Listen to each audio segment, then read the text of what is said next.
1803 से 1805 में जो द्वितीय एंग्लो मराठा युद्ध हुआ था, ईस्ट इंडिया का जो कंपनी था उसमें कैसे विजयी पाया और किस तरह का उसका रोल रहा? द्वितीय एंग्लो मराठा युद्ध 1803 ईस्वी से लेकर 1805 ईस्वी तक चला, जिसमें मराठा साम्राज्य के भीतर ईस्ट इंडिया कंपनी से जुड़ा एक बड़ा संघर्ष था। यानी कि ईस्ट इंडिया कंपनी से जीत होने के लिए मराठा साम्राज्य के बीच बहुत बड़ा संघर्ष हो रहा था। इसके परिणाम स्वरूप मराठों को अपने क्षेत्र का भारी नुकसान उठाना पड़ा, जिसमें दिल्ली के आसपास के क्षेत्र और वर्तमान गुजरात के क्षेत्र सीधे कंपनी के शासन के अधीन आ गए। यानी कि जो मराठा के क्षेत्र था, जैसे दिल्ली का और गुजरात के आसपास के जो क्षेत्र था, वो डायरेक्ट ईस्ट इंडिया कंपनी के अधीन में आ गया था। अब इसका कारण जानेंगे और प्रेरक जानेंगे, यानी कि क्या कारण था। तो पहला था आपका पेशवा की पराजय। जो पेशवा बाजीराव मराठा जिसको बोला जाता है, उन लोग के साथ ही उसका जो हुआ था उसका पराजय हो गया था। 1802 ईस्वी के अंत में पूना युद्ध में जसवंत राव होलकर ने पेशवा बाजीराव द्वितीय और सिंधिया की संयुक्त सेनाओं को पराजित किया था। सेकेंड पॉइंट है इसमें बेसिन की संधि। इसमें हताश पेशवा बाजीराव द्वितीय भाग गए और दिसंबर 1802 में अंग्रेजों के साथ सहायक संधि पर हस्ताक्षर किए, जिसके तहत सैन्य सुरक्षा के बदले स्वायत्तता का सौदा किया गया।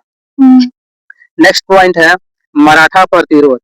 ग्वालियर के संधियों और नागपुर के मोसले जैसे अन्य सरदारों ने मराठा संप्रभुता पर ब्रिटिश हस्तक्षेप को अस्वीकार कर दिया। यानी कि जो मराठा हस्तक्षेप जो हुआ था, यानी कि जो सरदार मराठा के जो सरदार थे और ब्रिटिश के साथ जो समझौता हो रहा था, उसमें मोसले जैसे अन्य सरदार जो था, उन लोग मिल करके अपने में निर्णय लिया कि जो ब्रिटिश के द्वारा जो कानून पारित किया जा रहा है या लाया जा रहा है, उसको अस्वीकार कर दिया जाएगा।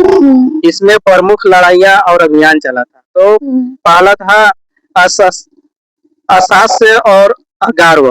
यानी कि आर्थर वेलेस्ली के नेतृत्व में ब्रिटिश सेना ने दक्कन में सिंधिया और भोसले की संयुक्त सेनाओं को हराया। तीन था लासवारी 1803। जनरल लॉर्ड के लेक ने उत्तर के सिंधिया की सेनाओं को परास्त किया। तीन है होलकर का अभियान।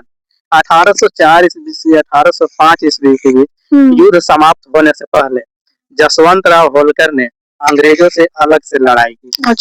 तीन इसमें परिणाम देखा जाए कि संधिया और परिणाम क्या मतलब इसका अंतिम निष्कर्ष निकला था।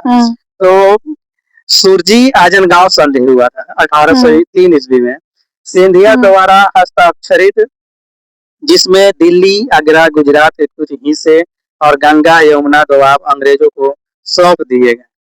तीन हुआ देवगांव की संधि। 1803 ईस्वी में देवगांव की संधि हुआ, जिसमें भोसले द्वारा हस्ताक्षरित कटक और बालासोर को सौंपने की संधि। नेक्स्ट है आपका राजघाट की संधि।